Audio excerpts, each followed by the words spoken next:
There we go. And we welcome you, Nive, to another episode of the Sports Nerd Podcast. Joining me here today, Jeremy Grandison. A lot going on in the Carolinas, which is going to be our main focus today. We have Cooper Flagg finally declaring. We've got the Panthers getting ready to go into the NFL draft and hope to fill their sufficient needs. And then yesterday, we're seeing more athletes, right? Going back to their alma maters, taking on a role, whether they're currently playing, like, for example, Steph Curry becoming a general manager for his former alma mater, Davidson. Or you've got retired athletes like Andrew Luck who have gone back to Stanford as a general manager but having a more active role. We'll touch on that today as well. All this and more to say is it's going to be a little fun episode. Jeremy, how you doing today, man? I'm doing well. Last time I talked to you was after Duke narrowly beat the Tar Heels because of lane violation by Jalen Withers. So crazy to see how much has happened in a little over a month, I would say. And now that I'm thinking about it, I'm seeing you, TJ. I'm pretty sure I'm wearing the same exact outfit that You we know did what? I the think pod you at the are. That Hornets same arena. shirt. Same shirt, man. I I got to love get a it. new wardrobe one of these days. But how are you doing, man? I'm doing great. Can't wait to talk to you.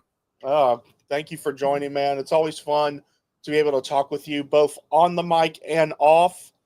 Jared, it's a busy day in the Carolinas. I know for you it must be busy down in Charlotte with everything going on. The news in the Buzz City being maybe Coop Flagg falls to the Hornets. We'll start there first. We know he's going to be the number one overall pick. And the thing about the NBA draft lottery, unlike the NFL, even if you're the worst team in the league, you're not guaranteed the number one overall pick. So unfortunately for the Utah Jazz, whether they are purposely losing games or not to get the number one overall pick, it's not a guarantee for them. So Charlotte is still in the mix, and I cannot talk. Wow. What are the odds right now that you think the Hornets could get that number one overall pick and get Coop? And if not, we know there's a couple of guys out there. You mentioned back at ACC, VJ out of Baylor, a great forward that can create a strong presence in the front court. But what do you think the potential is for the Hornets to land the number one pick? The Hornets haven't had the best of luck with the number one pick. When you look back throughout history, starting with, you get the number two pick in the Anthony Davis trade draft, and you're one pick away from having AD as your cornerstone, but instead it's Michael Kidd-Gilchrist, right? So the Hornets have seen this before. Just 2 years ago, I remember watching the NBA draft lottery with my dad, and once they announced the fourth draft pick, they go to commercial. So it's commercial. My dad and I looking at each other, we're like, whoa, there's a chance that Wemby could be coming to Charlotte. And we come back from commercial. The third pick is the Rockets, of course, Amen Thompson. We see what he's doing in the NBA right now. And my dad and I are like, oh my gosh, one more pick. And what happens, TJ? We end up getting the second pick and not the first. Now, that pick still ended up being Brandon Miller. Great piece, cornerstone player for the franchise going forward. But to kind of answer your question, I do think something about this year feels a little different, where you look at the Western Conference, man, and you think there's no way they can add another superstar to that conference. The East needs another big-time mega star. I think Cooper Flagg does that. And you can kind of see with the East playoffs versus the West playoffs, I'm much more intrigued with the West. And I think the NBA needs to have that guy go East to bring some supporters back. So for some reason, I think it'll be an Eastern Conference team. Now it just depends if the Hornets, the Raptors, or, some other low-level Wizards meddling teams will get that pick for Cooper Flagg. Absolutely, because in the East, you've got the Celtics, obviously Jason Tatum. You've got the Cavaliers, obviously with Donovan Mitchell and a great young core there. Then what? That leaves the Knicks with Cat, Jalen Brunson. Who else could you say? I mean, Melo and Charlotte went, but right now they're at the bottom of the league right now, which you can't blame LaMelo for. It's just the Hornets just haven't had luck. Yeah, the East have a lot of teams that are on the come up, but not there yet. You think of the Magic. The Magic are still a couple years away. I get it. Franz and Paolo are a great duo, a great wing duo to kind of build around, but they're not there yet. You have the Bucks, who have arguably the second best player in the NBA, Giannis Antetokounmpo, but they can't surround him with the right pieces to form a championship roster after 2021. Let Drew Holiday go for Damian Lillard. The East is top heavy. I will say the best East teams can compete with the best West teams, but it falls off pretty quickly after you get past the third seed. So Yeah. I'm really hoping Cooper Flagg can come to the Eastern Conference, because me, as a basketball lover, those West Coast games are hard to stay up for, TJ. 10 Oh, they p.m. really tip are. off, 10:30 p.m. tip. I'd much rather that be a 7:30, 8:30 p.m. tip. So I hope he comes East, and then, of course, cover the Hornets. It would be super fun if he was in the Queen City going forward. And that would put the Hornets on TV more, too. You think about how little to none the Hornets are on primetime television. So that would definitely put Buzz City on the map in terms of Charlotte Hornet games as well. That would be great monetary value. That would definitely bring in so much for the Hornets, so much exposure. You would see more and more seats pile up. I mean, it would be great to see, in all honesty. Yeah, and we're talking about the viewership and, the popularity. The basketball side of it is just as, enthralling, where Oh, yeah. he's a seamless fit into what the Hornets want. And I get it. A lot of teams, a lot of fans around the NBA, they look at the Hornets and they say, you know what, this team is just, they're in NBA purgatory, they're in NBA hell, they'll never get out of this spot. But when you think about it and you look around the league and the bottom teams in the NBA, there aren't many spots that you can just throw Cooper into and have a seamless transition there. So I think the Hornets, although, they still have that stigma for being the Charlotte Hornets, would actually be a pretty good fit basketball-wise for Cooper Flagg. You bring in Coop to a team like Charlotte. So I think you and I talked about this when we were both in Charlotte for the ACC tournament. Coop, who can play in several positions. You would have obviously LaMelo at one. Coop wouldn't be at point. Coop would could play probably the small forward, keep Brandon Millard at the 2 for the shooting guard position. How would you imagine that dynamic working out? If they keep Miles Bridges, I think Coop has to play your 4. Mm-hmm. And, maybe 10 years ago, Cooper Flagg couldn't be able to play the power forward role, because the power forwards, what they were asked to do 10 years ago, was a lot different than what they're asked to do today. Absolutely. You look at guys like Paolo Banchero, you look at guys like Jason Tatum, 6'9", 6'10" guys that can go and create their own shot, that can lock someone up on defense, that can kind of rebound well, do all those little things well. And Cooper Flagg fits that mold. I think when he enters the NBA, one of the first things he's going to be tasked with from teams is, hey, we need you to guard the best wing on the opposing side of the ball, whether that's Jason Tatum or, Kevin Durant or LeBron James. That's his defensive assignment going forward. And we've seen it throughout the college season that he can absolutely be that great defensive player. Absolutely, absolutely. Cooper Flagg, obvious number 1 pick. We'll have the NBA draft lottery coming up soon. And then the draft taking place in June. Excited to see all that buzz go down. And I'm understanding, speaking of buzz, Davidson, which is located outside of Charlotte, near Morrisville, North Carolina. Steph Curry taking a general manager role. Now, from what I've read, he's going to be just giving advice to his faculty, to players, and so forth. Obviously not a major role yet, as he's obviously still active in the NBA. What are you hearing, and what do you think of that, of his role as far as being involved in the Davidson program again? Yeah, I actually had the privilege of going to Davidson basketball's media day before the season began, and they had a luncheon for all the media and the players and, the staff. And it was good to kind of ask Matt McKillop, the head coach, just where this team is, the progression of this team, also the NIL and how smaller programs have to navigate that sphere and that space. Yeah. And there's a lot of, even though Stephen Curry played for Davidson, Matt McKillop was on that team.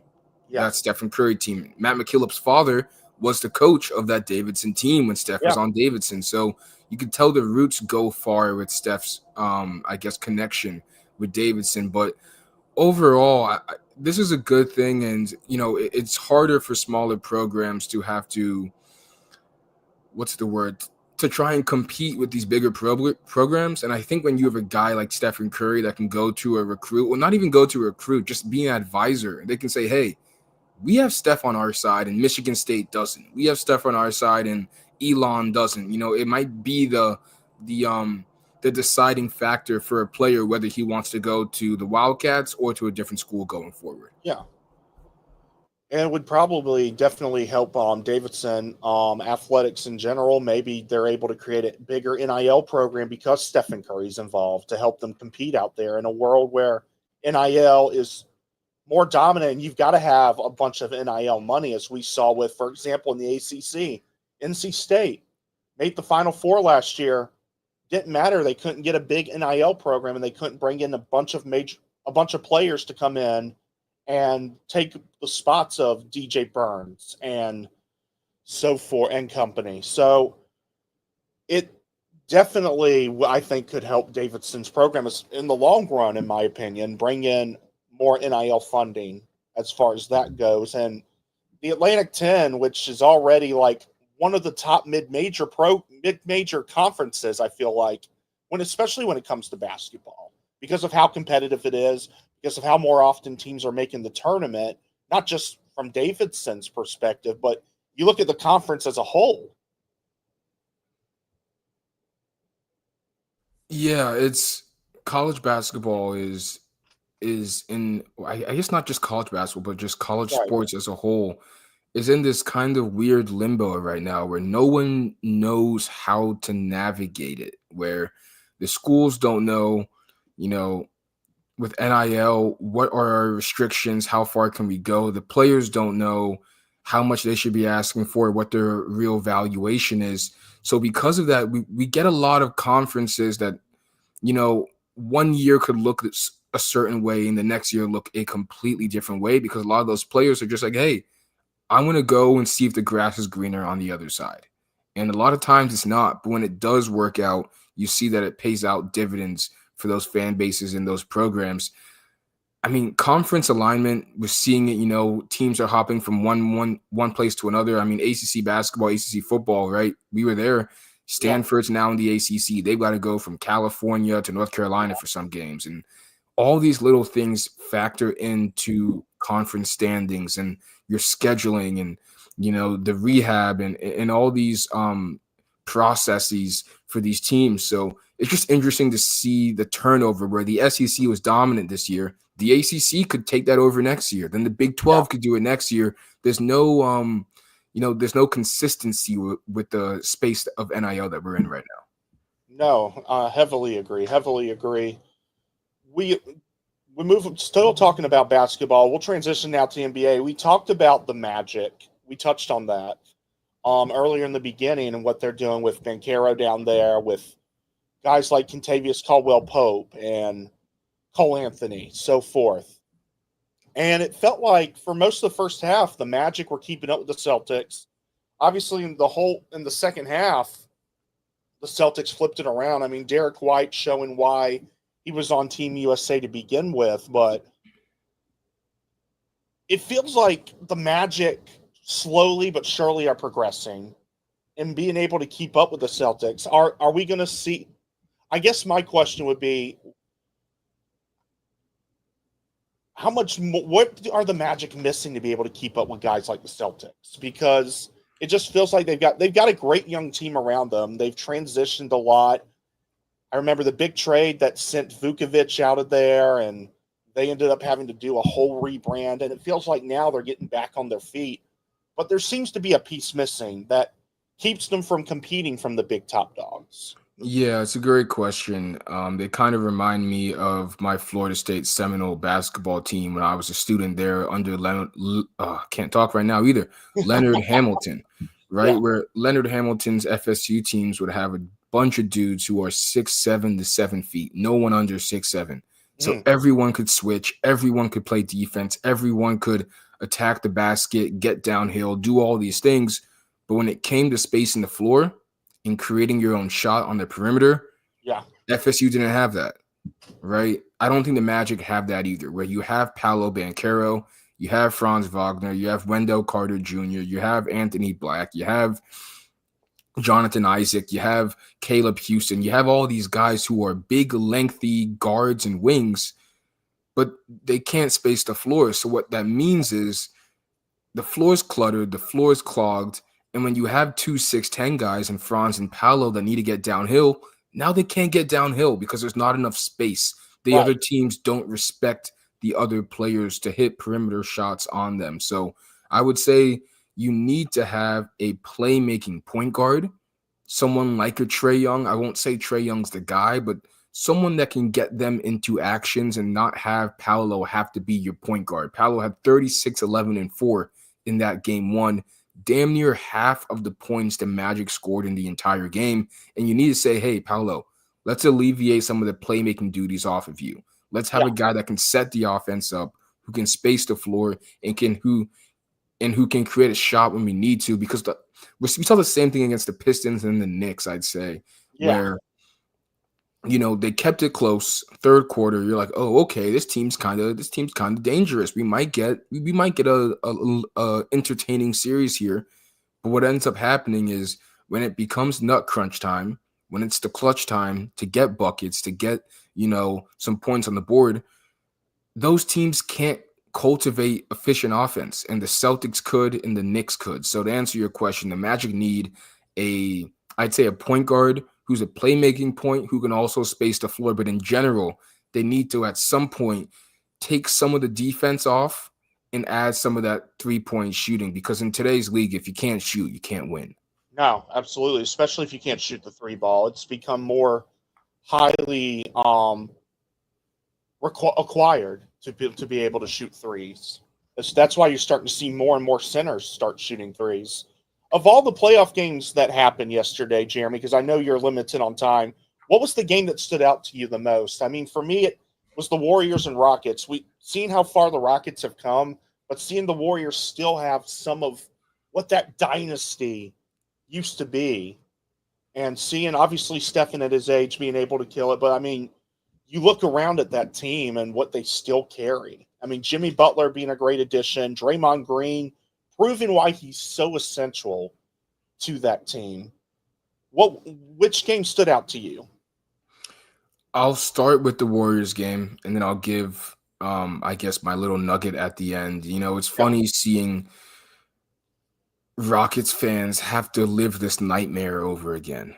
yeah, We saw what happened in the late 2010s in the Harden Rockets era, where Harden, they were killing everyone, right? And yeah. they ran into the Warriors, and what would happen? Steph would hit some ridiculous shots, Like and the yesterday. Warriors, exactly, and the Warriors would beat the Rockets. Now, a lot of those young Rockets players in 2018 were in high school or were in middle school, and they were watching Steph on TV.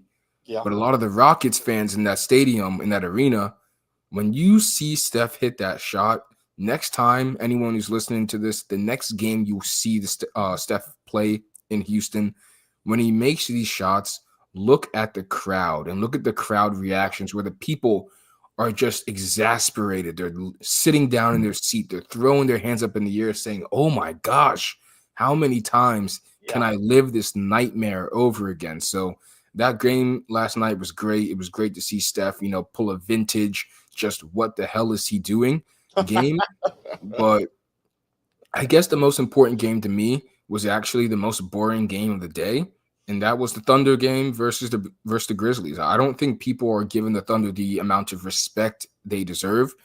When Shea can have under 20 points and Yeah, they win by 60, yeah, and he won MVP, what that means to me is this team isn't just a Shea team. This is a really good team from top to bottom with a ton of great wings that are 3-and-D guys that have a great two big man lineup in Isaiah Hartenstein, who's a fabulous passer from the top of the key, from the elbow, from the wing. Now you have these guys cutting. They all shoot well, so teams have to play them tight on the perimeter, meaning those lanes are now open for those cuts. They all work off of each other. The chemistry is perfect. So the biggest thing for me, the biggest takeaway for me was that Thunder game. And I'm thinking to myself, people finally need to give this team respect. And if you don't, they're going to dog walk you when it comes time to play them in the playoffs. I agree. I feel like OKC and the Cavs don't get their respect. I mean, I don't think people understand how hard it is to get the number one seed in the NBA in general. And keep in mind, this team lost less than 15 games, 68-14. That's not easy to do, especially in the Western type conference. And whether you watch the game or whether you look at the box score, I think it shows you all around how much of a team, complete team almost, it feels like, that OKC is, because everybody can be considered a dangerous character, wow, a dangerous player, not just Shea, but you got Dort, who I feel like doesn't get the respect he deserves, Jalen Williams. You've got guys off the bench, Caruso, who I feel like is a game manager when on the court. Aaron Wiggins, Isaiah Yes, Joe, Cason yeah, Wallace, the list goes on, and that's why yeah, OKC can go deep, because they have so many guys to go to in their platoon. exactly. NBA playoffs still kicking off. What do you think, real quickly, before we touch on the Panthers real quick? What are you excited to see when it comes to the Pistons and Knicks series and the Clippers and Nuggets series? They're already a game in, and we watched the Pistons. Though they lost the game, we saw them keep up with New York, and the Nuggets and Clippers have been pretty much what we expected it to be. It's going to be very hand to hand. Yeah, the Pistons Knicks series. I was rooting for the Pistons in that game.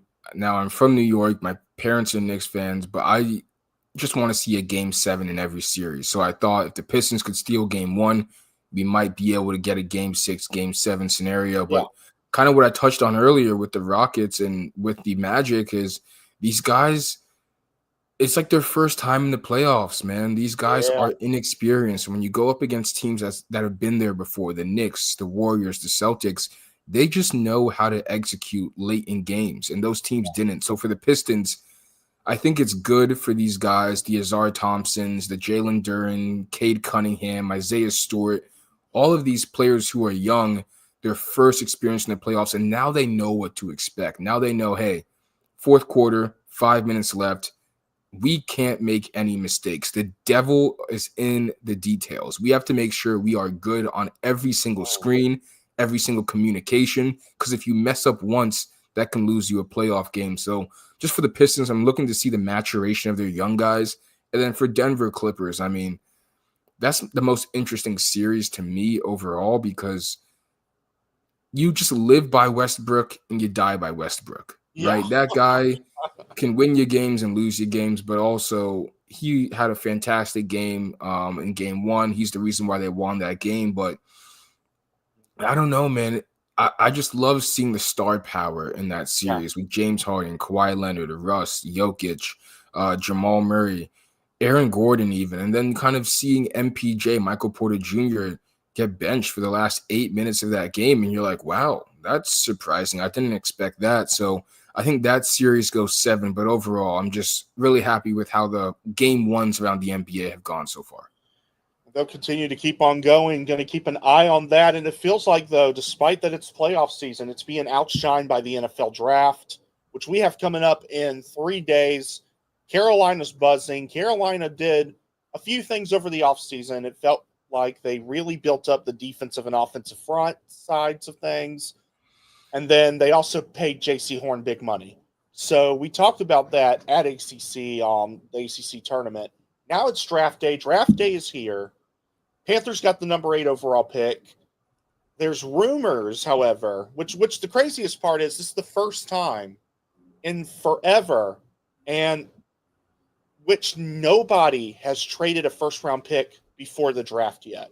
The last time this even happened was when Joe Montana got traded. That's how and we're 3 days away, no trade. Obviously, we'll probably see trades within the NFL draft, and one of the teams that's projected to trade, Jeremy, is the Carolina Panthers with their number 8 overall pick, if they don't see the guy that they want. A lot of people are saying Jalen Walker. It's the guy they have their eye on. Needing help on that linebacker core. What are you hearing as far as that goes, and what do you think will be the best option for the Panthers? Yeah, this draft kind of reminds me of the NBA draft we saw in 2024, this rookie draft class, where people are like, oh, well, the draft's not that deep. There aren't big names. And if you're looking for a big name to change your franchise, that might not be the draft for you. However, you'll find a lot of good role players, a lot of good guys that can help you, that can add to what you have the foundation you already have. So for the Panthers, having the 8th pick, if they have the 3rd pick, it'd be like, oh, well, now we can kind of key in on who we want. Do we want Abdul Carter? Do we want blank? Do we want blank? But you're the 8th pick.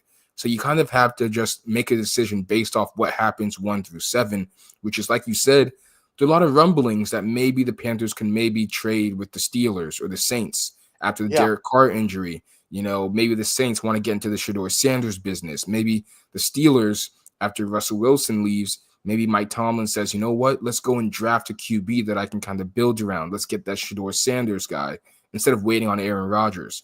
There's a lot of stuff going on in the Panthers organization right now, but I think it's good for them where they have the leverage. They hold the leverage. If the Saints and the Steelers want to trade for them, okay, cool. We can get our guy we still want later on, but you have to acquiesce and give us something that we want as well. Absolutely, absolutely. Panther, and there's going to be a lot of trading buzz for sure. Steelers are definitely one team that can trade up. In terms of trying to get a quarterback, if Shadeur's there, or if they feel like, hey, Jackson Dart may be the guy, but from what I've heard, Mike Tomlin is big on Shedeur Sanders, and if he's there and they got a chance, they'll probably take the guy too. It'll be interesting to see. I think if the Panthers don't get Jalen Walker, Jihad Campbell maybe gets into the mix. The linebacker class is probably not as deep as when you talk about the corner class. The safety class is deep, but do you draft a safety that isn't Malachi Starks within the top 10? And it's a deep class, but you get your best safeties, I feel like, in the 2nd round, 3rd round for sure. I think the 1st round pick is definitely going to be a defensive player. Yeah. And my bet would be it would be a lineman or a D lineman. Yeah. I don't see the Panthers taking a safety as their 1st pick. Now, if they did, more power to them. I'm glad to ask Dan Morgan why they did that when Panthers media availability comes around. But for now, I think that they're trying to target on getting to the quarterback first rather than, what happens in the backfield or what happens down the field, because going to those Panthers games, they could not stop the run. Anyone ran all over them. And I don't think the safety is the way to change that. I think that's for a D lineman or a linebacker. Let me ask you this. Do you think the Panthers could jump for a guy like Mikael Williams or James Pierce Jr. if he's there? Do you think they'd make the jump on a player not projected to go that high? If they're going to make a jump on a player that's not projected high, they're going to trade back. Yeah. Because if he's not projected high, why would you, take him early when you could go back later and then find other stuff that you like as well? Heard that. Let me ask you this before we let you go, Jeremy. Are you going to be at headquarters for the NFL drafts? I will not be at the headquarters. I will probably be at the press conference that Dan Morgan holds for the Panthers Charlotte media after. But I will not be making the trip to the NFL draft, man. I'm in NBA playoff mode. I'm trying to sit back at 8 p.m. and watch these games. I'll get the notification on my phone about what the Panthers do, But for right now, my couch is calling to my name like the Excalibur. Amen. I love it, man. Okay. Hey, Jeremy, first off, thank you so much for joining us, man. I know you've got another pod to get to, so we'll let you go. But always a pleasure to collab with you. And once again, as always, let's do this again, man. Yes, sir, TJ. I appreciate you. Thank you for having me on. You too, man. Jeremy Grandison of ESPN Charlotte. Happy to have him join us, ladies and gentlemen. Always on the Sports Nerd podcast. Great guy to follow up with. You've been listening to the Sports Nerd, and as a reminder, we'll be back on stream live again.